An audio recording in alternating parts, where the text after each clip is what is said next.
Hello friends, तो आज की इस क्लास में हम देखने वाले हैं महाजनपद काल के बारे में। ठीक है,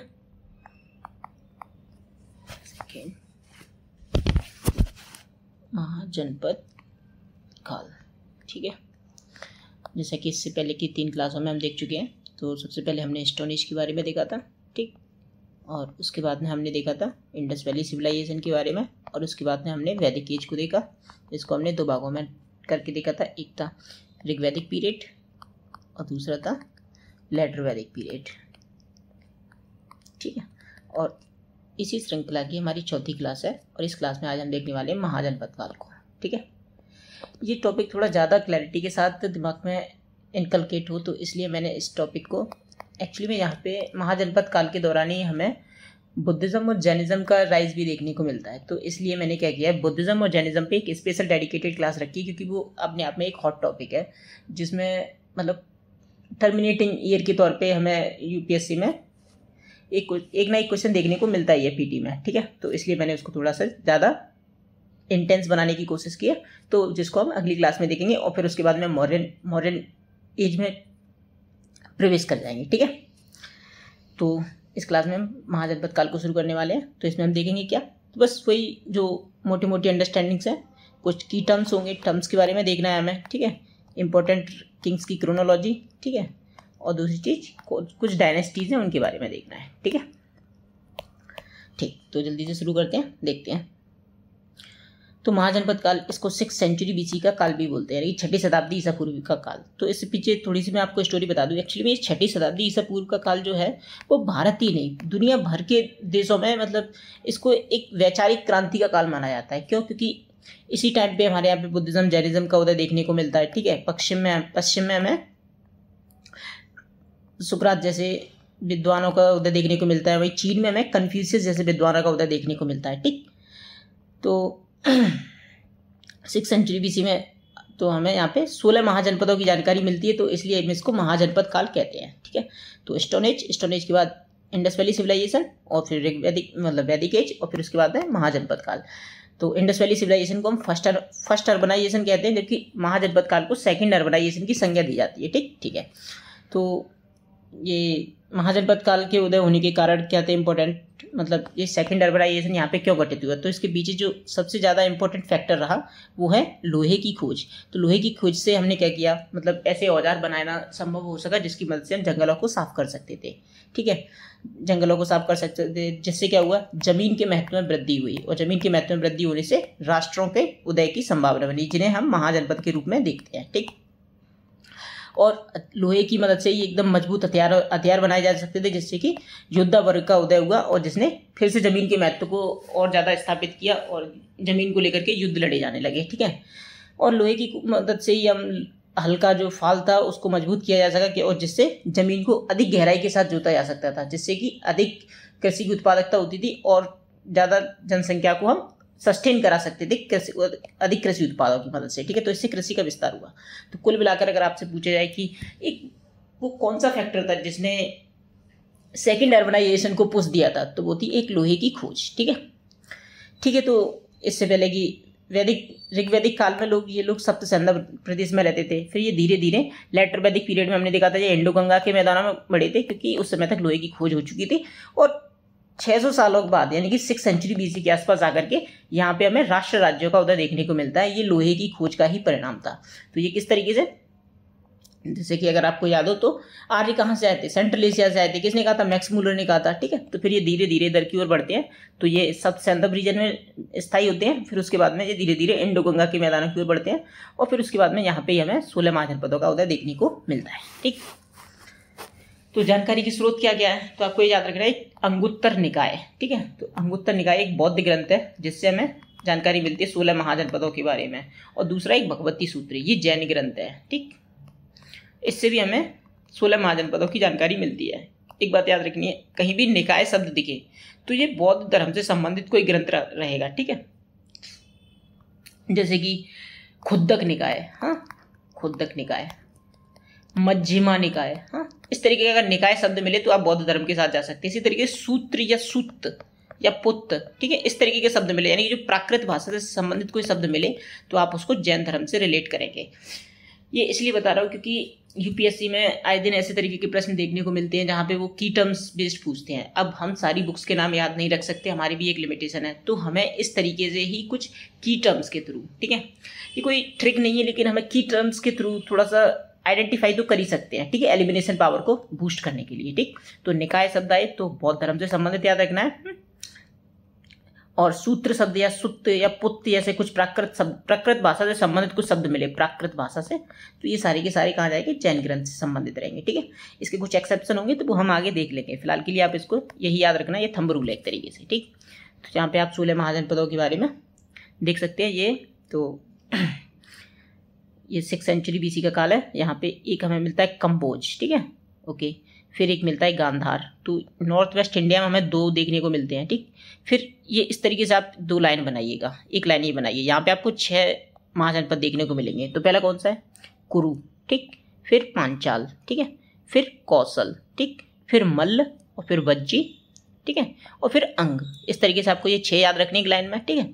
फिर यहाँ पे 2-2 की क्रोनोलॉजी देखेंगे हम। तो मगध को काशी के साथ में क्लब करेंगे, वत्स को चेदी के साथ में क्लब करेंगे, ठीक है। सूरसेन और मत्स्य को क्लब कर देंगे, और यहाँ पे अवंती और अश्मक को क्लब कर देंगे। तो 6 और 6 12, हाँ 12 और वो 6 और 6 12 और 2 14, ठीक। और यहाँ पे ये दो भी रह गए, ठीक है। तो इस तरीके से जो हमारे हो गए 16। तो जरा देखते हैं एक सेकेंड, ठीक है। तो जिस शुरुआत में 16 महाजनपद से आपस में संघर्ष होता है, ये बाद में 4 बचते हैं, ठीक है। और 4 में भी आपस में संघर्ष होने के बाद में एक अंतिम शक्तिशाली जो जनपद निकल के आता है वो होता है मगध, ठीक है, ठीक है। तो यहाँ पे आप देख सकते हैं, पहले मैं आपको एक बार याद करा दूं किस तरीके से याद करना है आपको। देखो ये भारत का मैप है, ठीक है, एक सेकेंड,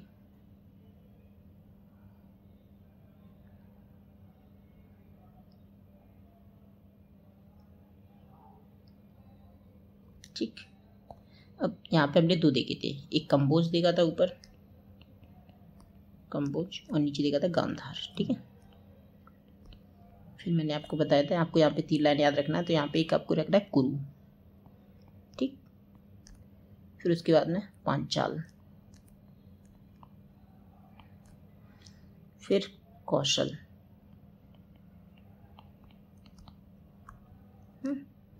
फिर मल्ल, फिर वज्जी, और उसके नीचे आपको रखना है याद एक अंग, ठीक है। फिर यहाँ पे मैंने आपको बताया था 2 क्लब करके याद रखने हैं, एक काशी, फिर नीचे मगध, ठीक है। फिर यहाँ पे भी 2 क्लब करके याद रखने हैं। तो ऊपर कौन सा था, ऊपर हमारा हो जाएगा वत्स, और नीचे चेदी, ठीक है। और यहाँ पे भी 2 याद रखने हैं आपको। तो 2 कौन से हो जाएंगे, तो ऊपर इधर पे याद रखना है आपको मत्स्य जनपद, और इधर पे सूरसेन, ठीक है, सूरसेन। और नीचे 2 याद रखने हैं, एक इधर पे कहूँगा मैं, यहाँ पे मध्य प्रदेश के आसपास अवंती, ठीक है, अवंती। और इसके नीचे यहाँ पे अश्मक याद रखना है। तो अश्मक एकमात्र ऐसा महाजनपद था जो दक्षिण भारत में आता था, ठीक है। तो दक्षिण भारत उत्तर भारत का सीन क्या है, तो मोटे तौर पे ऐसा माना जाता है कि नर्मदा नदी के नॉर्थ का जो भी रीजन होता है हम उसको उत्तर भारत कहते हैं, और उसकी जो साउथ का रीजन है उसको हम साउथ इंडिया कह करके रिप्रेजेंट करते हैं, ठीक है। तो इस तरीके से आप अगर मैप में देख पाएँ तो अश्मक कहाँ आ रहा है, नर्मदा के दक्षिण में आ रहा है। तो इस तरीके से एकमात्र ऐसा महाजनपद जो दक्षिण भारत में स्थित था कौन सा था, अश्मक, ठीक है। तो यहाँ पे 16 के 16 महाजनपदों की कैपिटल दी गई है। तो एक नजर में जल्दी से देखते हैं। तो अंग की क्या थी, चंपा थी। अश्मक की पुंछ, ठीक है, सॉरी पोटली थी, पोटली, हाँ, पुंछ तो उसकी थी, क्या कहते हैं, कंबोज की, ठीक है, पुंछ कंबोज। अवंती की क्या थी, अवंती की 2 कैपिटल थी, उज्जैनी और माहिष्मती, दोनों याद रखना। कभी कभी टेस्ट सीरीज में या पेपर में देखने को मिलता है, कभी उज्जैन दे देते हैं, कभी माहिष्मती दे देते हैं, और अगर हमें एक ही दिमाग में रहता है तो फिर मिसअंडरस्टैंडिंग हो जाती है, ठीक है। तो उज्जैनी और माहिष्मती। चेदी की सोथीवती, हाँ, गांधार की तक्षशिला, आपको पता ही होगा, कंबोज की पुंछ, काशी की तो काशी थी, कौशल की श्रावस्ती, ठीक है, श्रावस्ती। एक्चुअली एक नाम और पूछा जाता है कि कौशल का पुराना नाम क्या था, तो कौशल का पुराना नाम सहित महित था, सहित महित, ठीक है, सहित महित। जब हम यूपी पीजीएस के लिए यूपी स्पेशल पढ़ते हैं तो वहाँ पे इस तरीके के प्रश्न आते हैं कि कौशल का पुराना नाम क्या था, ठीक है, तो सहित महित। तो इसकी कैपिटल क्या थी, श्रावस्ती। ठीक है। कुरु, कुरु की कैपिटल क्या थी? इंद्रप्रस्थ। इसकी दो थी, इंद्रप्रस्थ या हस्तिनापुर, ठीक है, इंद्रप्रस्थ और हस्तिनापुर। मगध की, तो मगध की गिरिव्रज या राजगृह या पाटलिपुत्र भी थी। इसकी स्टोरी हम देखेंगे किस तरीके से, मगध की पूरी टाइमलाइन देखने वाले हैं अभी हम, ठीक है। मल्लों की क्या थी? तो कुशीनारा थी। मत्स्य की विराटनगर थी। पांचाल की, इसकी भी दो थी, अहिच्छत्र और कामपिल्य। सूरसेन की थी मथुरा, और वज्जी की थी वैशाली, और वत्स की थी कौशाम्बी, ठीक है, वत्स की थी कौशाम्बी, ठीक है। तो यहाँ पे अगर आप देख पा रहे हो तो नॉर्थ वेस्ट इंडिया में दो आते हैं, मैंने बताया था, कंबोज और गांधार, ठीक है, ठीक है। थोड़ी इसकी लोकेशन आपको याद रखनी पड़ेगी, क्योंकि कुछ प्रश्न ऐसे होते हैं जहाँ पे हमें एलिमिनेशन पावर का यूज करेंगे, तो उसके लिए हमें इनकी अगर लोकेशन क्लियर है तो हम थोड़ा सा अपने उत्तर तक आसानी से पहुँच सकते हैं। बेशक हमें अगर उसके बारे में पूरी जानकारी नहीं है फिर भी, ठीक है। तो कुरु, मत्स्य, पांचाल, ये सूरसेन हो गया इधर पे, और ये अवंती, ठीक है। तो अवंती आप देख पा रहे हो नर्मदा नदी के उत्तर में है, ठीक है। और ये चेदी, और ये वत्स, ये कौशल, मल्ल, वज्जी, अंग। अंग देख रहे हो कहाँ पे आ रहा है? पश्चिम बंगाल का जो रीजन है वो अंग में आ रहा है, ठीक है। तो यानी कि नॉर्दर्न पश्चिम बंगाल है वो वज्जी का है, और जो सदर्न पश्चिम बंगाल है वो अंग का रीजन है। और ये काशी तो काशी है ही है, और ये मगध, मगध वाला रीजन तो आप देख ही पा रहे होंगे, ठीक है, ठीक है। ये स्टोरी यहाँ पे जो दी गई है वो मैं आपको दोबारा भी बताऊंगा, क्योंकि उससे पहले अभी हम आगे की टाइमलाइन देखना चाहेंगे, उसके बाद देखते हैं, ठीक है। अब एक बात और याद रखनी है, इन 16 महाजनपदों में से 14 महाजनपद ऐसे थे जो एक तरीके से कैसे थे, राजतंत्र को रिप्रेजेंट करते थे, ठीक है। लेकिन 2 महाजनपद ऐसे थे जो गढ़ संघ थे। अब ये गढ़ संघ का क्या चक्कर है? गढ़ संघ एक्चुअली में है कुछ नहीं, गढ़ मतलब संघ, ठीक है। तो जिस तरीके से आज के समय पे हमारे इंडिया में क्या होता है कि एक सेंट्रल गवर्नमेंट है और नीचे स्टेट गवर्नमेंट है, तो हर स्टेट गवर्नमेंट की अपनी एक अथॉरिटी होती है, ठीक है। तो उसी तरीके से जो गढ़ संघ होते थे, गढ़ संघ में एक मुखिया होता था, ठीक है, यानी कि सेंट्रल हेड होता था, और उनके अंडर कई सारे गण होते थे या संघ होते थे। उन संघों की अपनी अपनी अथॉरिटी होती थी अपने अपने रीजन में, और ये सभी मिलकर के आपस में डिसीजन लेते थे, तभी वो कोई डिसीजन उस क्षेत्र में लागू होता था। तो एक तरीके का रिपब्लिक, यानी कि जिस तरीके के आज भी हमें है ना, we are the republic of India, ठीक है। तो हम भारत एक कैसा रिपब्लिक राष्ट्र, मतलब गणतंत्र राष्ट्र है, ठीक है। तो उसी तरीके से तो याद रखने कौन कौन से, वज्जी और मल्ल, ठीक है। मल्लों की कैपिटल कुशीनारा थी, हाँ कुशीनारा, और जहाँ पे गौतम बुद्ध की मृत्यु होती है। और इसी तरीके से मल्लों के एक रीजन आता था पावा। एक्चुअली में ये गढ़संघ था तो कुशीनारा और पावा भी इनकी दो, एक पावा करके एक भी एक इंपॉर्टेंट लोकेशन थी जो भी मल्लों के अंतर्गत ही आती थी, ठीक है, ठीक है। तो मैं आपको एक बार फिर से ये याद रिवाइज करा दूँ किस तरीके से हमने देखा सारे के सारे महाजनपद, अगर टाइमलाइन के मतलब लोकेशन के हिसाब से याद है तो ये काफ़ी आसान रहेगा आपके लिए। तो हमने ऊपर देखे थे कंबोज सबसे पहले, ठीक, कंबोज, फिर नीचे देखा था गांधार, फिर यहाँ पे हमने क्या देखा था सबसे पहले कुरु, ठीक है, फिर इसके नीचे देखा था पांचाल, पांचाल के नीचे कौशल, कौशल के नीचे मल्ल, मल्ल के नीचे वज्जी, और वज्जी के नीचे अंग, ठीक। और इधर पे फिर हमने यहाँ पे देखा था मगध,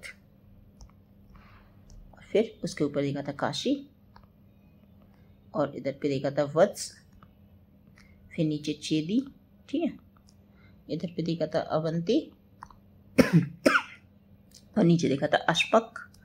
हमारे 2 और रह गए, वो कौन कौन से हैं तो आपको याद हो तो यहाँ पे 2 देखे थे, एक था मत्स्य जो राजस्थान के अंदर आता है, ठीक है, याद रखना मत्स्य महाजनपद राजस्थान के अंतर्गत आता है मत्स्य, और एक था सूरसेन, ठीक है, जो यूपी के अंदर आता है सूरसेन, जिसकी कैपिटल क्या थी, मथुरा, और इस मत्स्य की क्या थी, विराटनगर,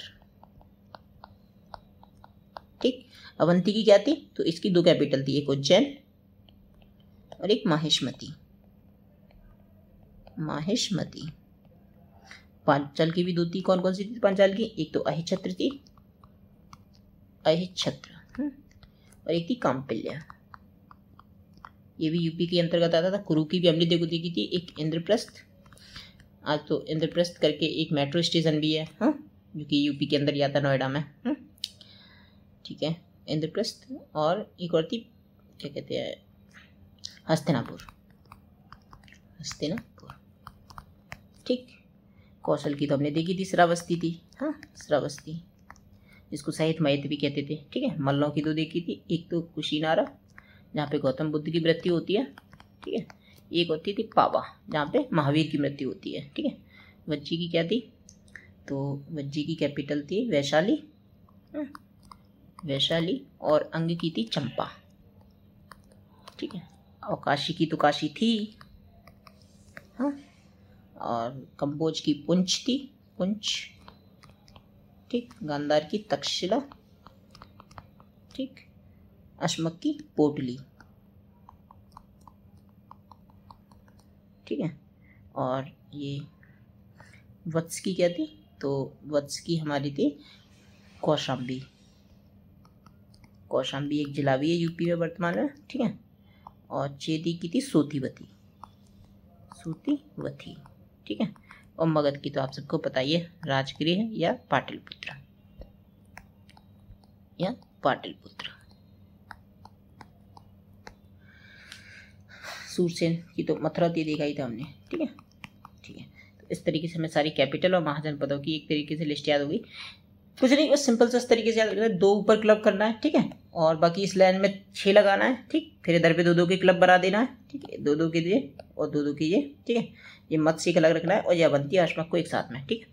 हमने देखा एकमात्र ऐसा महाजनपद जो दक्षिण भारत में था वो कौन सा था, अश्मक था, जिसकी कैपिटल थी पोटेली, ठीक है, ठीक है। और 2 जनपद कैसे थे, गढ़ थे, वो कौन से थे, मल्ल और वज्जी थे, ठीक है, ठीक है, ठीक है। तो मल्ल, तो ये 9 कुल गढ़ों का संघ था। मल्लों की 2 शाखाएं थी, एक राजधानी कुशीनारा और दूसरी पावा में थी, ठीक है, ठीक है। वत्स की कैपिटल हमने देखी थी कौशाम्बी थी,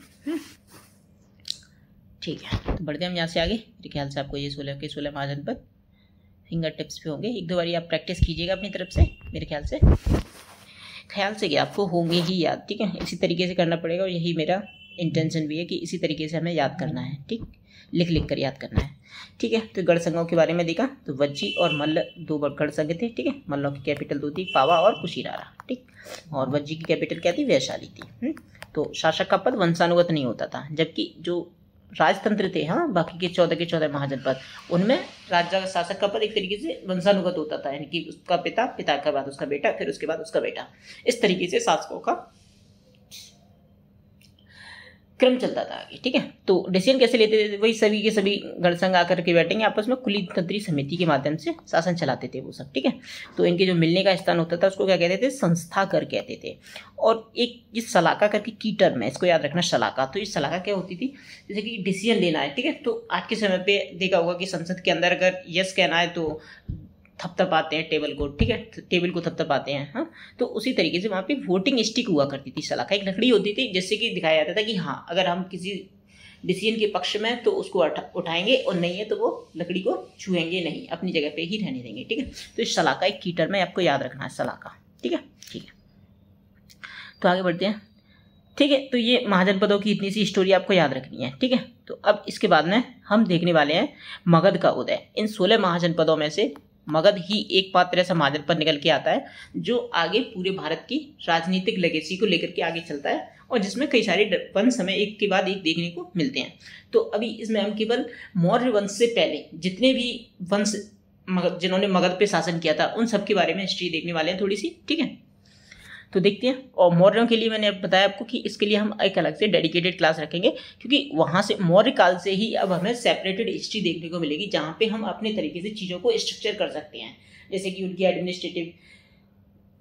एडमिनिस्ट्रेटिव फीचर्स क्या कहते हैं, ठीक है, उनकी इकोनॉमिक फीचर क्या थे, सोसाइटल फीचर्स क्या थे, इस तरीके से हम चीज़ों को कैटेगराइज करेंगे और वही हम मौर्यों पे अप्लाई करेंगे। फिर उसके बाद में हम क्या कहते हैं, गुप्तों पे अप्लाई करेंगे, ठीक है। और इसी तरीके से मेडिवल इंडिया की जितनी भी डायनेस्टी हैं उन सब में हम उसी तरीके से आगे देखते चलेंगे, क्योंकि यहाँ तक हमें जो भी जानकारी मिलती है वो एक तरीके से फ्रेगमेंटेड सोर्सेज के थ्रू होती है, ठीक है। तो यहाँ पे मैंने उन्हीं चीज़ों को शामिल किया है जो एग्जाम के दृष्टिकोण से इंपॉर्टेंट है और जो मतलब जो क्या कहते हैं, जो इम्पोर्टेंट स्टैटिक बुक है उनमें आपको आमतौर पे देखने को मिल जाएगी, ठीक है। तो वो सारी चीज़ें और एनसीईआरटी को भी मैंने इसके अंदर इंक्लूड किया है, तो उसकी भी कोई टेंशन लेने की जरूरत नहीं है। तो देखते हैं मगध का संघर्ष किस तरीके से। तो सबसे इसमें पहली डायनेस्टी आती है हर्यक वंश। तो एक बात याद रखना कि हर्यक वंश का संस्थापक बिंबिसार नहीं था। एक्चुअली माना जाता है कि इसके पहले भी इसके पापा और उसके दादा भी बिंबिसार इस पर शासन करते थे, लेकिन इसके बारे में हमें कोई जानकारी नहीं मिलती है, ठीक है। फिलहाल के तौर पे बाय डिफॉल्ट मान के चलिएगा कि अगर पेपर में मिलता है कि इसका संस्थापक कौन था, ठीक है, और मान लो और कोई ऑप्शन में नहीं है, इनमें से नहीं है या कोई कुछ और आता है, तो आप बिंबिसार को टिक कर सकते हैं, ठीक ठीक है। तो इसका कार्यकाल 544 से 492 तक था, आपको बिल्कुल भी याद रखने की जरूरत नहीं है, ठीक है। तो हर्यक वंश का शासक बिंबिसार था। कमाल की बात, एक बात आपको ये फैक्ट जरूर रखना चाहिए कि यह है बुद्ध और महावीर, ठीक है, बुद्ध और महावीर दोनों के समकालीन था, ठीक। ये कौन? बिंबिसार, ठीक है। और इसने अंग को जीता था, आपको एक ये फैक्ट याद रखना है, अंग को जीता, अंग महाजनपद को मगध के अंदर मिला लिया था, ठीक है। इसकी राजधानी कैपिटल क्या थी? राजगिरी थी शुरुआत में। और राजगिरी की एक विशेषता है, क्या विशेषता है? कि यह 5 पहाड़ियों से घिरा हुआ एक नगर था। हाँ, इसी वजह से जो एडवांटेज मगध को मिला, हाँ, हम देखेंगे कि मगध ही क्यों इन 16 महाजनपदों में से निकल के आता है, तो उसकी कुछ फीचर्स थे जिन्होंने मगध को एडवांटेज दिया। बाकी जो महाजनपद थे वो सारी चीज़ें उनको नहीं मिल पाई, तो इस वजह से मगध एक शक्तिशाली जनपद के रूप में निकल के आता है, ठीक है। एक बात याद रखने की, ये बिंबिसार ने क्या कहता है, अवंती के नरेश प्रद्योत के पास अपने वैद्य जीवक को भेजा था। तो एक ये फैक्चुअल फैक्ट है, आपको इस तरीके से याद रखना पड़ेगा, इसका कोई सोल्यूशन नहीं है। तो इसने अपने वैवाहिक संबंधों के माध्यम से अपने जो राजनीतिक संबंधों को मजबूत किया था, ठीक है। तो इसने क्या किया था, तो इसने कौशल के शासक थे प्रसेनजीत, उनकी बहन महाकौशला से विवाह किया था और दहेज के रूप में इनको काशी मिला था, ठीक है। काशी मिल गया, अंग भी मिल गया, काशी भी मिल गया। तो इस तरीके से आप देखेंगे धीरे धीरे जितने भी डायनेस्टी मगध पे जो शासन करेगी वो धीरे धीरे अपने बाकी जनपदों को अपने अंदर मिलाना शुरू कर देंगे। उनका यही पॉलिटिकल मोटिव रहेगा कि किस तरीके से अपनी विस्तारवादी नीतियों का पालन करते हुए हम बाकी महाजनपदों को अपने मगध के अंदर समेट लें, ठीक है। ठीक है, इन्होंने क्या कहते हैं, वैशाली की राजकुमारी चेलन्ना से ही विवाह किया था, ठीक है। और चेलन्ना से ही अजातशत्रु का जन्म होता है, जो बिंबिसार का अगला सक्सेसर बन के निकलता है, ठीक है। और इन्होंने मद्र वंश के शासक की पुत्री से ही विवाह किया था, हालांकि उनका नाम नहीं मिलता है, ठीक है। तो ये मद्र वंश कहाँ पे था? पंजाब के अंदर था। तो आपको बस इतना याद रखना है फिलहाल, ठीक है। तो वैवाहिक संबंधों के माध्यम से इन्होंने अपनी कूटनीतिक स्थिति को मजबूत बनाया, ठीक है। अब इसके बाद में अजातशत्रु, एक्चुअली में ये अजातशत्रु क्या था कि अजातशत्रु अपने पिता से राजनीतिक सत्ता प्राप्त करना चाहता था, ठीक है। तो इसने उनकी हत्या कर दी थी, इसलिए अजातशत्रु को पितृहंता भी कहा जाता है। पितृहंता मतलब पिता की हत्या करने वाला, ठीक है, ठीक है। तो पिता की हत्या करके गद्दी पे बैठता है। हाँ, इसका मोटिव था साम्राज्य का विस्तार करना, और इसने कौशल पे कब्जा किया, वैशाली पे कब्जा किया। तो बस आपको ये नहीं याद रखना है कि कौशल ने कब कब्जा किया, बस इतना याद रखना है कि हाँ इन्होंने कब्जा किया, ठीक है। कोई अगर स्टेटमेंट लिखा आता है कि इन्होंने ऐसा किया तो बिल्कुल बाय डिफॉल्ट मान लेना, लेकिन अब थोड़ा सा यहाँ पे क्यों मतलब प्रिकॉशन रखने की जरूरत है। अगर उसने दे दिया कि गांधार पे कब्जा किया, कंबोज पे कब्जा किया, तो सोचिएगा जरा मगध कहाँ है, ठीक है, मिडिल ऑफ द इंडिया में, और गांधार कहाँ पे था? नॉर्थ वेस्ट इंडिया में था, ठीक है।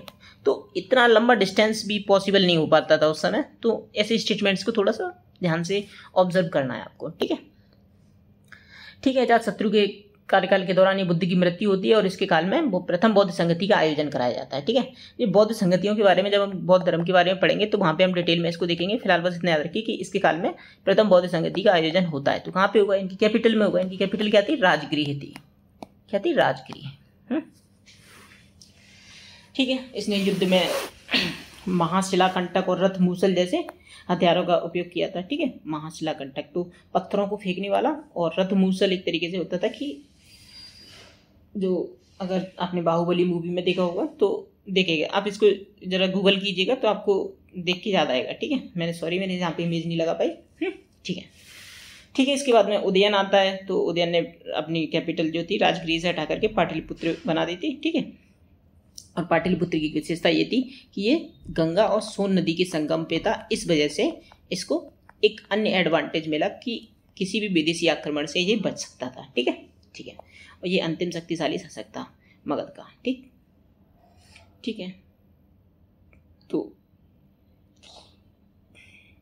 इसके बाद में शिशुनाग वंश आता है, ठीक है। शिशुनाग वंश में तो पहला शासक था शिशुनाग, तो इसने अवंती को मगध का हिस्सा बनाया, ठीक है, ओके। फिर इसके बाद में कालाशोक, तो कालाशोक में इसके काल में द्वितीय बौद्ध संगति का आयोजन होता है। एक्चुअली मैं आपको एक ट्रिक देता हूँ कि एक करके याद रखना है, एक तो प्रथम बौद्ध संगति कौन? अजातशत्रु,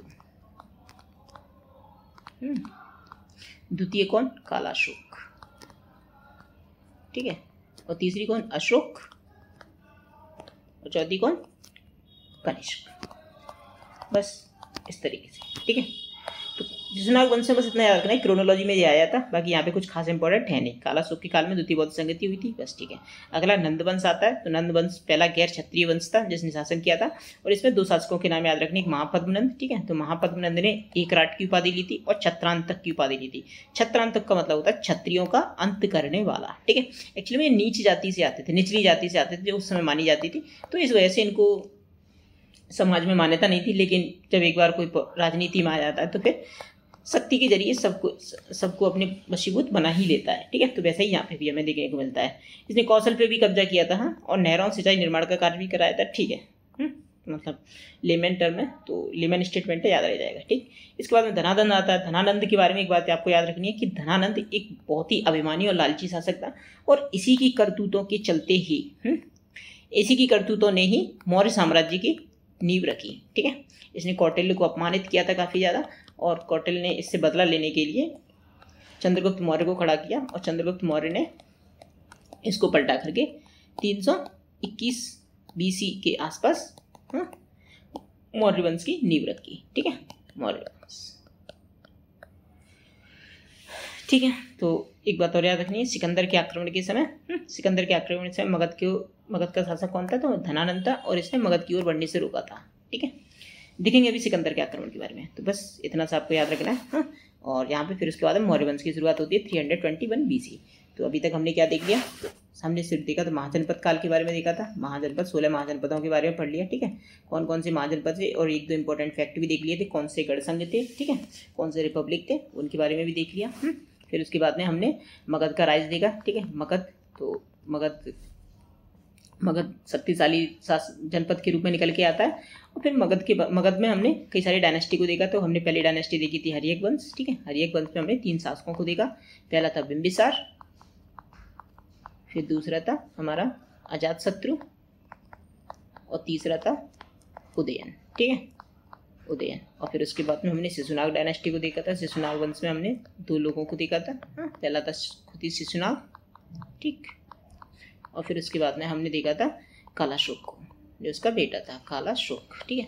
और फिर उसके बाद में हमने नंद वंश को देखा। नंद वंश में भी हमने 2 शासकों को देखा, महापद्मनंद जिसने एक राट और छत्रांतक की उपाधि ली थी, ठीक है, महापद्मनंद। और फिर उसके बाद में हमने घनानंद को देखा था, जो सिकंदर के आक्रमण के समय भारत का शासक था, ठीक है, मगध का शासक था, और इसने कौटिल्य का अपमान किया था, इसलिए कौटिल्य ने इससे बदला लेने के लिए क्या किया था? चंद्रगुप्त मौर्य को खड़ा किया था, ठीक है। और यहीं से फिर नंद वंश का एंड होता है, ठीक, और इसके बाद में मौर्य वंश की शुरुआत होती है। तो मौर्य वंश के लिए हमने अगली क्लास डेडिकेटेड की है, तो वो हमारी अगली क्लास तो वैसे बौद्ध धर्म और जैन धर्म पे आएगी। फिर उसके बाद में वो 5वीं क्लास होगी, और 6वीं क्लास हम इस पर रखेंगे, ठीक है। और ऑलमोस्ट 1 आवर के अंदर हम इस मौर्य वंश को भी पूरी तरीके से क्लोजअप कर देंगे, ठीक है, जिससे कि हमारा पीटी में अगर यहाँ से कोई प्रश्न बनता है तो वो छूटे नहीं, ठीक है। ठीक है, तो अब देखते हैं पहला प्रश्न कि मगध की सफलता के कारण ऐसा क्या था कि मगध ही निकल सका, बाकी के 15 गढ़ जनपदों के अंदर क्या परेशानी थी। तो पहली बात थी इसकी भौगोलिक स्थिति, ठीक है। तो भूगोल ही एक ऐसी चीज़ होती है जो आप बदल नहीं सकते कभी भी, और भूगोल कभी कभी एडवांटेज देता है, कभी कभी डिसएडवांटेज देता है, ठीक है। जैसे कि भारत के संदर्भ में बात की जाए तो भारत के पड़ोसी इस तरीके के हैं कि भारत चाह के भी नहीं बदल सकता, तो भारत के लिए डिसएडवांटेज हो जाता है चीन, अफगानिस्तान, ठीक है, और पाकिस्तान जैसे पड़ोसी उसको मिले हुए हैं। तो वहीं यूएसए के बगल में उसकी दोनों तरफ समुद्र है, तो उसको किसी पड़ोसी देश से कोई खतरा ही नहीं है, ठीक है। तो उसके लिए ये एडवांटेज का पार्ट बन जाता है। तो इट्स ऑल अबाउट ज्योग्राफी, ठीक है। तो इसकी भौगोलिक स्थिति ने इससे क्या फ़ायदा हुआ?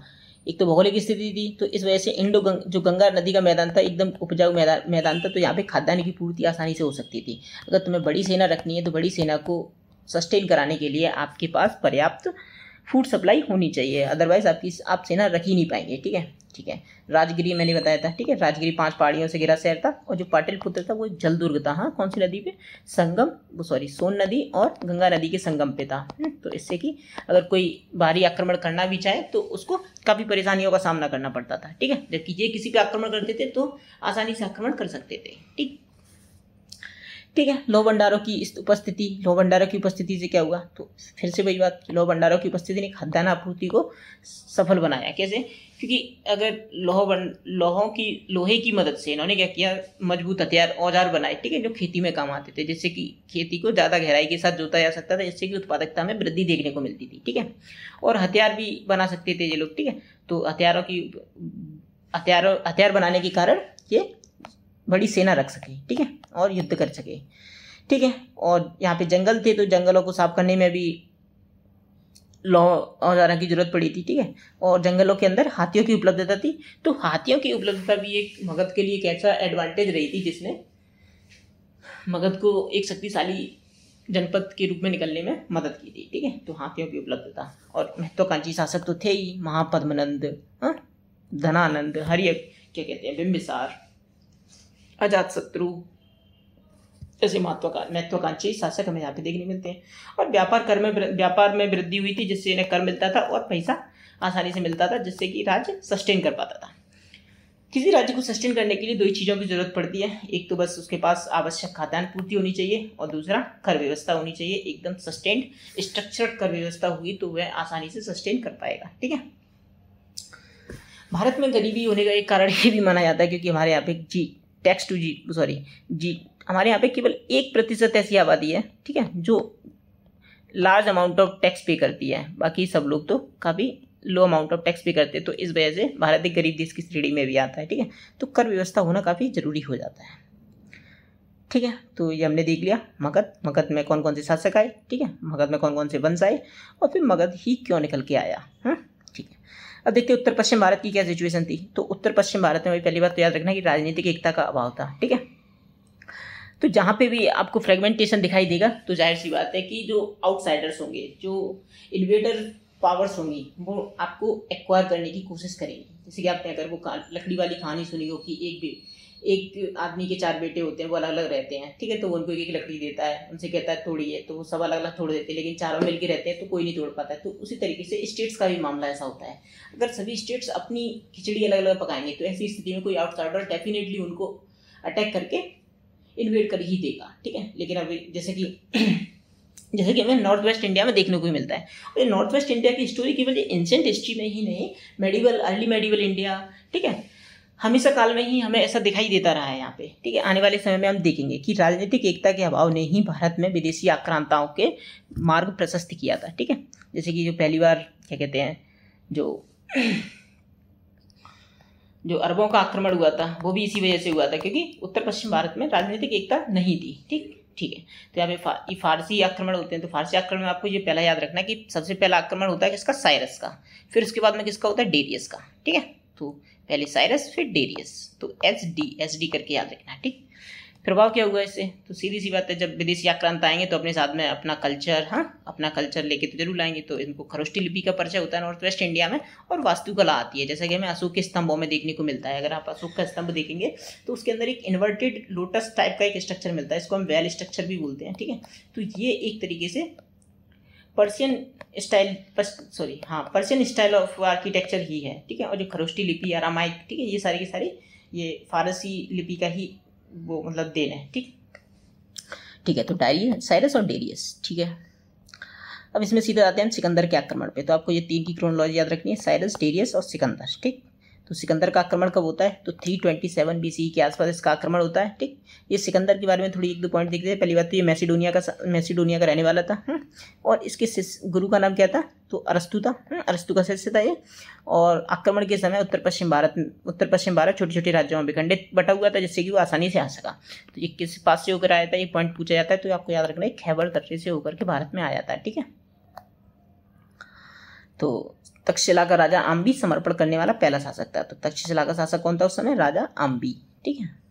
और पूरस को छोड़ करके सभी शासक नरमी से पेश आए थे, यानी कि सबने अपने अपने हथियार उसके सामने डाल दिए थे, लेकिन पूरस ने नहीं डाले थे, ठीक। तो पूरस पंजाब के आसपास के रीजन में शासन करता था, ठीक है। और तो पूरस के साथ में इसका एक युद्ध भी होता है, कौन सा वो युद्ध होता है, हाइडेस्पीसीज का युद्ध, हाइडेस्पीस, ठीक है। झेलम नदी के तट पे हाइडेस्पीस का युद्ध होता है, जिसमें पूरस हार तो जाता है, लेकिन सिकंदर इस पूरस की इसी संघर्षशीलता से प्रभावित होकर के उसका राज्य उसको वापस कर देता है, ठीक है। तो पूरस को लेकर के चला जाता है, ओके। और ये फिर सोचता है कि ये भारत के अंदर एंट्री की जाए, लेकिन ब्यास नदी तक पहुंचकर, ठीक है, इसके सैनिक काफ़ी थक चुके थे, क्योंकि काफ़ी लंबे समय से सिकंदर पूरी दुनिया पर अपनी पहुंच बनाना चाहता था, अपने अंडर कंट्रोल लाना चाहता था। तो इस समय तक आते आते उसके सैनिक काफ़ी थक भी चुके थे, ठीक है, तो उन्होंने आगे जाने से मना कर दिया। और एक थ्योरी ये भी चलती है कि जो सिकंदर के जो सैनिक थे उनको कहीं से खबर मिली थी कि उत्तर भारत में अगर वो जाते हैं तो वहाँ पे बड़े बड़े हाथियों की सेना देखने को मिलती है, और हाथियों की सेना से उन्हें काफ़ी भय लगा। तो इसके चलते फिर वह वापस लौट जाता है यहीं से, ठीक है। और 323 BC के आसपास इसकी बेबीलोन में मृत्यु हो जाती है। ये बेबीलोन आज के समय पे मॉडर्न इराक के अंदर आता है, ठीक है, इराक। ठीक है, तो हमने सिकंदर के बारे में भी देख लिया। हाँ, अब ये महाजनपद काल में जो भौतिक जीवन किस तरीके का था जरा इसको देखते हैं। तो पहली बात, ये महाजनपद काल का जो कल्चर है इसको NBPW कल्चर भी कहते हैं। हाँ, नॉर्दर्न ब्लैक पॉलिश्ड वेयर। अगर आपको याद हो तो ये इमेज मैंने आपको पहले भी दिखाई थी। इसमें आपको सिंपल सा किस तरीके से याद रखना है। तो PNR होता है ना, PNR, तो इसको RPN से लेके चलना है। तो IVC, तो सबसे पहले रेड एंड ब्लैक वेयर आएगा, फिर पॉलिश्ड ग्रे वेयर आएगा, सॉरी पेंटेड ग्रे वेयर, और फिर northern black and polished where आएगा, ठीक है। तो मॉडर्न एज में तो इस तरीके से थोड़ा याद रखना है आपको इसको। एक सेकेंड, ठीक है। तो NBPW कल्चर कहते हैं, ठीक है। और ये NBPW कल्चर ऐसा नहीं कि महाजनपद काल तक ही चलता है, मॉडर्न काल में भी चलता है, ठीक है, ठीक है। तो इस काल में मुद्रा का प्रयोग आरंभ होता है। तो यहाँ पे पंच मार्क्ड कॉइन हमें देखने को मिलते हैं। तो आप यहाँ पे ये सिक्का देख सकते हैं, पंच मार्क्ड कॉइन। अगर आपको याद हो तो हमने पहली क्लास में एक क्वेश्चन भी देखा था जहाँ पे वो PYQ में पूछा गया था कि सबसे पहले किस चीज़ का आरंभ होता है। हाँ, तो सबसे पहले शहरीकरण होता है, ठीक है, फिर उसके बाद में ये लोहे की खोज आती है, फिर उसके बाद में पंच मार्क्ड कॉइन आते हैं। और गुप्त काल में हम देखते हैं कि सोने के सिक्के भी हमें देखने को मिलते हैं गुप्ता एरा में, ठीक है, ठीक है। तो शहरी जनसंख्या में वृद्धि होती है, यहाँ पे व्यापारिक मार्गों का विकास होता है। तो ये इस तरीके से एक उत्तर पथ बनता है और यहाँ पे एक दक्षिण पथ बनता है, इस तरीके से, ठीक है, ठीक है। लेखन कार्य भी शुरू होता है यहाँ पे। हाँ, हमें यहाँ पे पाणिनि की अष्टाध्यायी देखने को मिलती है, ठीक है, पाणिनि की अष्टाध्यायी,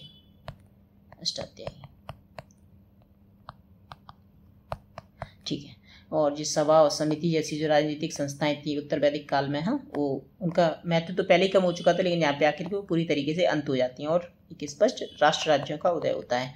नागरिक और आपराधिक कानून वर्ण वेद पर आधारित हो जाते हैं। हाँ, उत्तर वैदिक काल में हमने देखा था कि जो वर्ण व्यवस्था थी वो कैसी बन जाती है, जन्म आधारित हो जाती है। और यहाँ पे आकर के जो कानून भी होते थे, ठीक है, वो भी वर्ण के आधार पर होते थे। हाँ, अगर आप ब्राह्मण वर्ण से हो तो ऐसी स्थिति में आपको कम दंड दिया जाएगा। अगर आप शूद्र कैटेगरी में आते हो तो आपको कठोर दंड दिया जाएगा, ठीक है।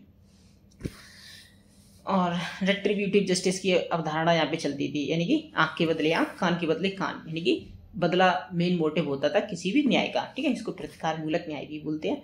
और स्त्रियों की अधीनता में वृद्धि होती है, यानी कि स्त्रियां पुरुषों के और अधीन मानी गई, ठीक है।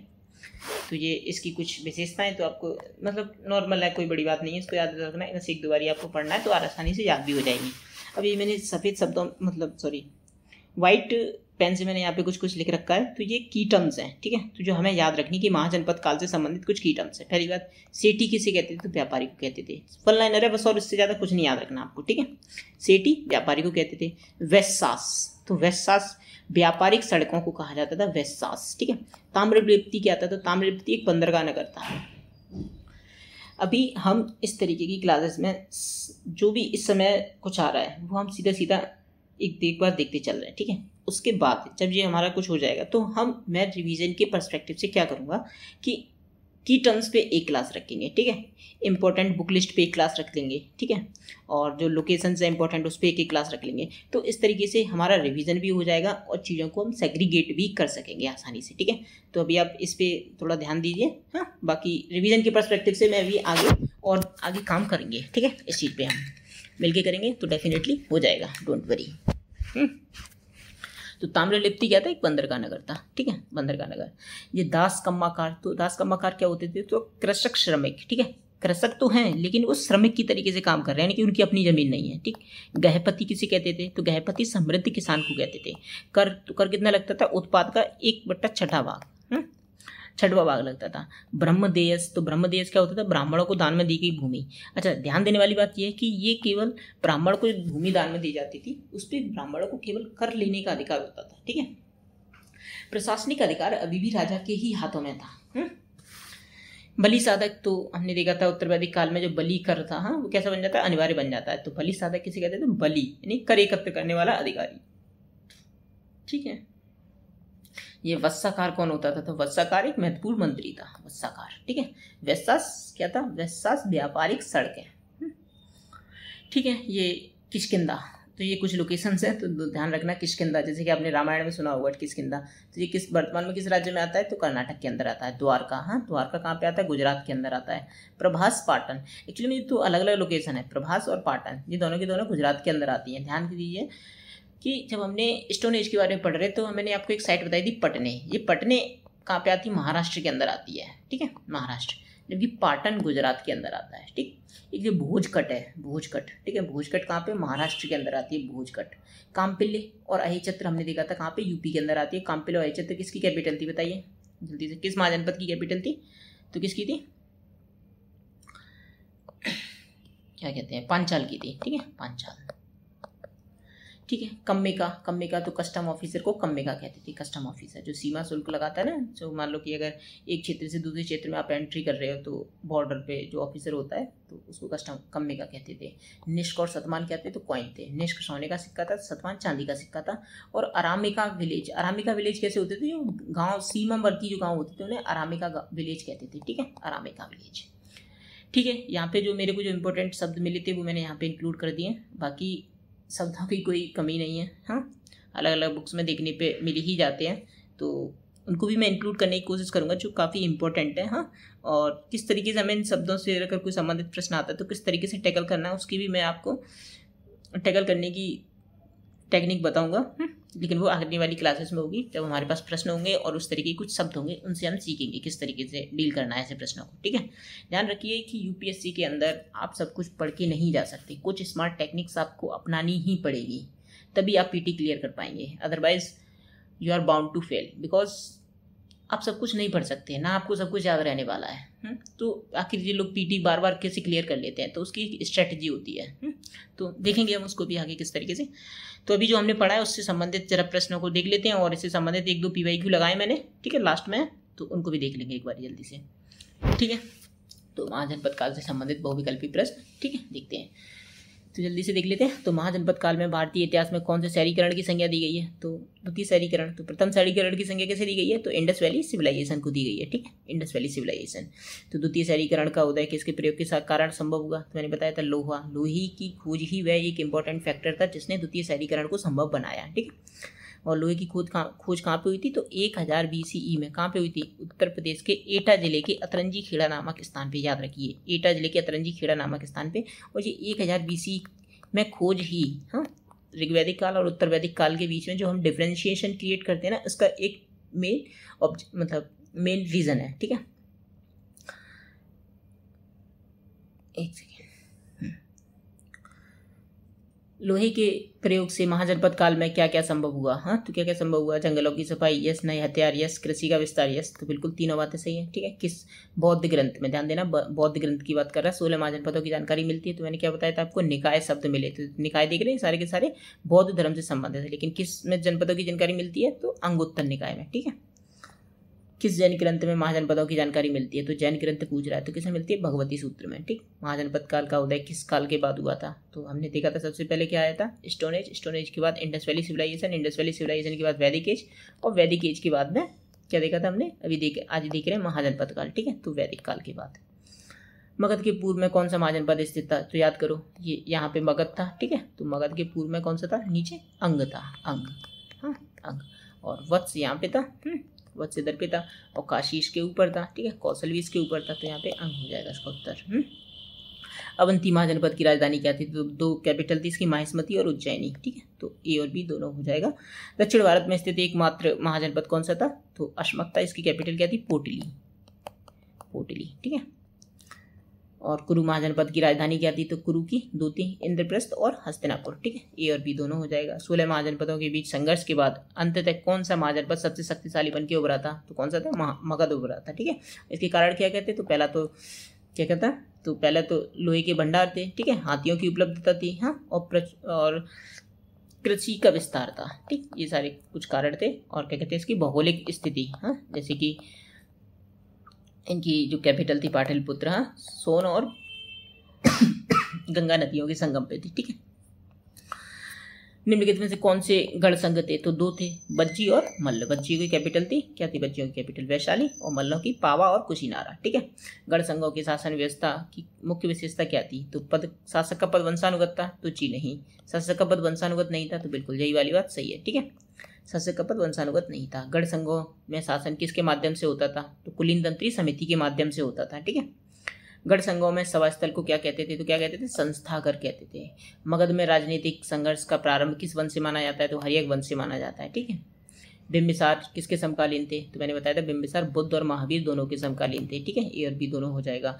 बिंबिसार ने किस महाजनपद को जीतकर मगध में मिलाया था? तो इसने किसको मिलाया था? अंग को मिलाया था। ठीक, हर्यक वंश के शासक बिंबिसार की राजधानी क्या थी? तो क्या थी? शुरुआत में इनकी राजधानी थी राजगिरी। ठीक है, राजगिरी की भौगोलिक विशेषता ये थी कि ये 5 पहाड़ियों से घिरा शहर था। ठीक, बिंबिसार ने अपने वैद्य जीवक को किस राजा के उपचार के लिए भेजा था? तो किसके लिए भेजा था? तो अवंती के नरेश प्रद्योत के लिए भेजा था इसने। ठीक है, बिंबिसार ने कौशल के राजा प्रसेनजीत की बहन महाकौशला से विवाह किया था। तो ये वाली बात सही है, महाकौशला से विवाह किया था। इसके दहेज के रूप में क्या मिला था? काशी मिला था। ठीक है, और कमाल की बात यह है कि जो काशी मिला था, ठीक है, तो जब बिंबिसार मर जाते हैं उसके बाद में अजातशत्रु जब गद्दी पर बैठता है तो उसके बाद में जब प्रसेनजीत काशी वापस मांगते हैं तो अजातशत्रु देने से मना कर देता। तो इसके बाद में इसको लेकर के इनके बीच में युद्ध भी देखने को मिलता है हमें। ठीक है, हालांकि वो काम की स्टोरी नहीं है, वो तो मिर्च मसाला टाइप की चीज़ है, तो बस ठीक है। अजातशत्रु का जन्म किस रानी से हुआ था? तो मैंने बताया था आपको किससे हुआ था? चेलन्ना से हुआ था। ठीक है, चेलन्ना ये वैशाली की राजधानी, वैशाली की राजकुमारी थी। ठीक है, वैशाली।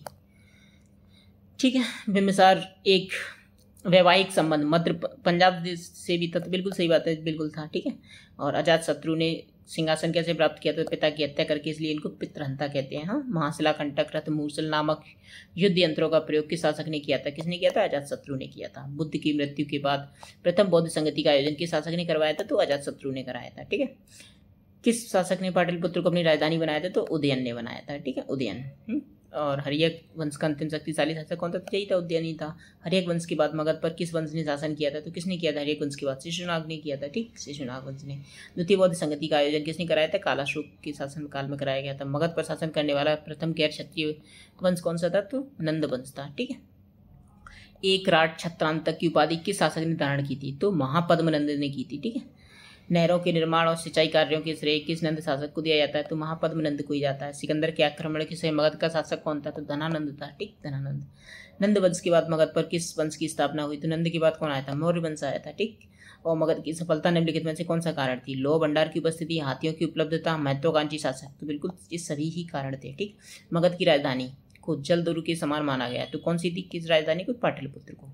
ये सोन और गंगा नदियों के संगम पर थी। ठीक है, ये पाटलिपुत्र आज के समय पटना शहर के नाम से जाना जाता है। ठीक, उत्तर पश्चिम भारत में विदेशी आक्रमणों का मुख्य कारण क्या था? तो वही राजनीतिक एकता का अभाव। ठीक है, भारत पर प्रथम फारसी या ईरानी आक्रमण किसने किया था? तो SD करके याद किया था हमने, साइरस। ठीक है, साइरस ने किया था। फारसी आक्रमण के प्रभाव से भारत में किस लिपि का परिचय हुआ? तो खरुष्टी लिपि का परिचय हुआ था। अशोक के स्तंभों की वास्तुकला पर किसका प्रभाव दिखाई देता है? तो फारसी या ईरानी वास्तुकला का। ठीक है, सिकंदर कहाँ का शासक था? मैसिडोनिया का। ठीक, मैसिडोनिया।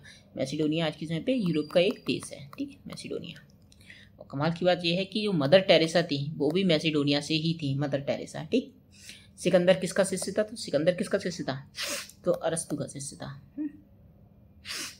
सिकंदर के आक्रमण के समय उत्तर पश्चिम भारत की राजनीतिक स्थिति कैसी थी? यह छोटी छोटी राज्यों में बटा हुआ था। तो बिल्कुल यही वाली बात सही है। ठीक है, छोटी छोटी राज्यों में बटा हुआ था। किस भारतीय शासक ने सबसे पहले सिकंदर के सामने समर्पण किया था? तो तक्षशिला का राजा आम्बी पोरस ने युद्ध लड़ा था। उस युद्ध का क्या नाम था? हाइडे स्पीज। हाइडे स्पीज। और किस नदी के तट? झेलम, जिसको बेतस्ता भी कहते हैं हम, बेतस्ता नदी के तट पे। ठीक है, और इसमें पोरस की हार होती है, सिकंदर जीतता है, लेकिन पोरस इसकी संघर्षशीलता यानी कि इसके युद्ध कौशल से प्रभावित होता है और इसका राज्य उसको वापस कर देता है। ठीक, किस राजा ने सिकंदर को कड़ा मुकाबला किया था? तो भाई पोरस था। ठीक, किस सिकंदर की सेना किस नदी तक पहुंची जिसके बाद उसने वापस लौटने का फैसला किया? तो व्यास नदी। ठीक है, सिकंदर के पास लौटने का प्रमुख कारण क्या था? तो सैनिकों की थकावट। ठीक है, सिकंदर की मृत्यु 323 ईसा पूर्व में कहाँ हुई थी? तो बेबीलोन में हुई थी। और ये बेबीलोन कहाँ पे है? आज के समय मॉडर्न इराक के अंदर है, इराक। ठीक है, एनबीपीडब्ल्यू नॉर्दर्न ब्लैक पॉलिश्ड वेयर है, ठीक है। महाजनपद काल में किस प्रकार की मुद्रा का आरंभ हुआ? तो आहत सिक्के या पंचमार्क कॉइन कहते हैं हम। सिंधु घाटी सभ्यता से संबंधित मृदभांड कौन से हैं? तो कौन से है सिंधु घाटी मृदभांड? तो हमने कैसे देखा था? तो पहले तो PNR याद रखना, PNR, फिर यहाँ से उल्टा चलना है, तो इंडस वैली सिविलाइजेशन पहले आएगा, तो R आएगा, तो R for red and black ware, ठीक है, रेड एंड ब्लैक वेयर। वैदिक काल से संबंधित तो क्या कहते हैं, PNR के बाद में RPN, तो P आएगा, P for painted grey ware, ठीक है। अब northern and black polished where हो जाएगा, तो हमारा मौर्यन या महाजनपद काल हो जाएगा, ठीक है। NBPW तो किस युग से जोड़ा जाता है? तो मौर्यन एज से जोड़ देंगे फिलहाल हम यहाँ इसको, ठीक है। गृहपति किसे बोलते थे? समृद्ध किसानों को गृहपति कहते थे। सेठी किसे कहते थे? व्यापारियों को कहते थे। हाँ, महाजनपद काल में ताम्रलिप्ति क्यों प्रसिद्ध था? एक बंदरगाह नगर था ये, बंदरगाह मतलब पोर्ट था, जहाँ पे जहाज वगैरह रुकते थे। और इस काल में किस कृषि कर की दर सामान्यतः क्या थी? तो 1/6 भाग थी, ठीक है। ब्रह्मदेव क्या था? तो ब्राह्मणों को दान में दी गई भूमि थी ब्रह्मदेव की विशेषता क्या थी? तो यह कर मुक्त थी पर प्रशासनिक अधिकार नहीं थे। तो बिल्कुल यही वाली बात सही है, प्रशासनिक अधिकार नहीं थे, ठीक है, कर मुक्त थी, ठीक है। बलि साधक क्या था? तो बलि साधक कर एकत्र करता था, बलि साधक। महाजनपद काल में किन वैदिक संस्थाओं का अंत हो गया? तो सभा और समिति का अंत हो गया था। इस काल में नागरिकों कानून, आपराधिक कानून किस पर आधारित थे? वर्णभेद पर, यानी कि अगर आप उच्च वर्ण के हैं तो आपको दंड कम मिलेगा और निम्न वर्ण के हैं तो आपको दंड अधिक मिलेगा, ठीक है। और आज ये सिस्टम वर्णभेद आधारित हटा करके देखा जाए तो सिस्टम हो गया है, अगर आपके पास पावर है तो आपको दंड कम मिलेगा, पावर नहीं है तो आपको दंड नहीं कम ज़्यादा मिलेगा। हाँ, सीधा सा है। पावर यहाँ पे पैसे के कंटेक्स्ट में भी हो सकती है और पॉलिटिक्स के कंटेक्स्ट में भी हो सकती है। आप किसी को भी उठा करके देख लीजिएगा, आपको ऐसा ही सिनेरियो देखने को मिलेगा, ठीक है। भेदभाव हर समाज में हमें देखने को मिलता है, चाहे वो वैदिक काल हो चाहे वर्तमान काल हो, और देखने को मिलता ही रहेगा। हालांकि इसको कम किया जा सकता है, तो इस चीज़ पे हम कभी बात करेंगे। फिलहाल यहाँ पे आगे देखते हैं। महाजनपद काल में स्त्रियों की स्थिति कैसी हो गई थी? तो उनकी अधीनता में वृद्धि हो गई थी, ठीक है। अधीनता यानी पुरुषों की अधीन हो गई थी, उनकी स्वतंत्रता सीमित हो गई थी अब, ठीक है। वत्साकार, तो वत्साकार कौन थे? एक महत्वपूर्ण मंत्री होता था, ठीक है। निष्क और शतमान क्या है? तो निष्क और शतमान एक प्रकार के सिक्के होते थे, ठीक। कम्मिका का क्या था? कस्टम अधिकारी। प्रभास पाटन वर्तमान में किस राज्य में स्थित है? तो किसमें? गुजरात के अंदर है। भोजकट, तो भोजकट किस राज्य में? महाराष्ट्र के अंदर है भोजकट। महाजनपद काल में लेखन कार्य शुरू हुआ, तो बिल्कुल सही बात है, हुआ था। सिकंदर के आक्रमण के समय उत्तर भारत पर निम्नलिखित में से किस वंश का शासन था? तो नंद वंश का शासन था। निम्नलिखित में से कौन अन्य 3 का समकालीन नहीं था? अच्छा, ये PYQ है, ठीक है, तो जरा देखते हैं। तो कौन समकालीन था? बिंबिसार, गौतम बुद्ध, हाँ, प्रसेनजीत। तो बिंबिसार और प्रसेनजीत के बीच में तो विवाह, मतलब उनकी बहन के बीच में विवाह हुआ था, हाँ। और मिलिंद, तो ये मिलिंद काफी बाद में आता है, ठीक है। मिलिंद ये इंडो ग्रीक शासक है जो 2nd सेंचुरी BC के आसपास आते हैं, तो यहाँ इसका सही उत्तर हमारा मिलिंद हो जाएगा। और हमने देखा था बिंबिसार किसके समकालीन था? गौतम बुद्ध और महावीर दोनों के ही समकालीन था, ठीक है। बुद्ध कौन से राज्य से, बुद्ध से जुड़े कौन से राज्य हैं, ठीक है, बुद्ध के जीवन से जुड़े। अब आपको यहाँ पे थोड़ी सी सोचना है, ठीक है, ध्यान देना। क्या गांधार पॉसिबल हो सकता है? क्योंकि गांधार काफ़ी दूर है, ठीक है, और बुद्ध मल्ल यानी कि कुशीनारा, हाँ, और क्या कहते हैं लुम्बिनी जैसे राज्यों में भ्रमण कर रहे हैं, तो इतनी दूरी तक उस समय ट्रेवल करना पॉसिबल नहीं था। तो हम यहाँ पे गांधार को एलिमिनेट करेंगे, ठीक है।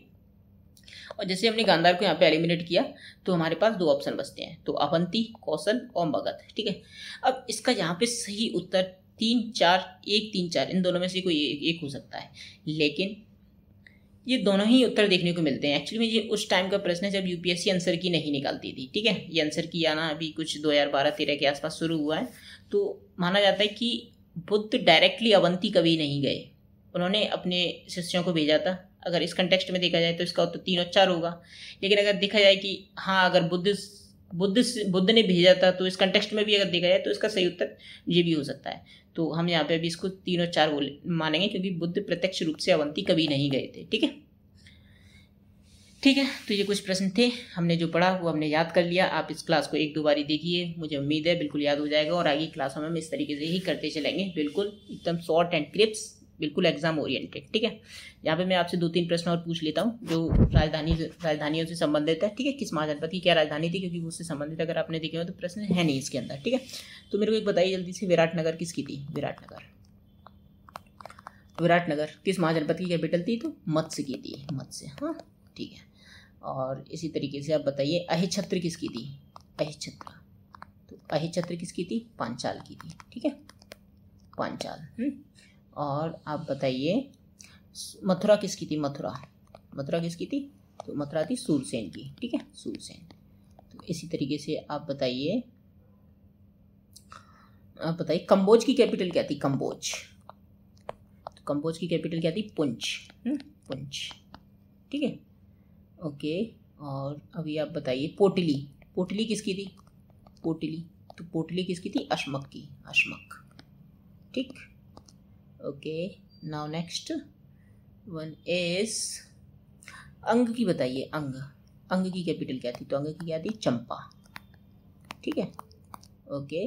नाउ नेक्स्ट वुड बी मुझे बताइए आप मल्लों की बताइए। मल्ल की क्या थी? तो मल्लों की दो थी, हाँ, दो, कुशीनारा और पावा, ठीक है। और अगला एक प्रश्न और रखते हैं, फिर इसके बाद में हम इस क्लास को एंड करेंगे। तो आप एक प्रश्न और बता दीजिए, तो चेदी वंश की बता दीजिए, चेदी, ठीक है। तो चेदी की कैपिटल क्या थी? चेदी की थी सूक्तमती, सूक्तमती, ठीक है, ठीक है। तो इस क्लास को हम यहीं पे रखते हैं। तो अगली क्लास जो हमारी होगी बौद्ध धर्म और जैन धर्म पे होगी, ठीक है, okay. Thank you for your time.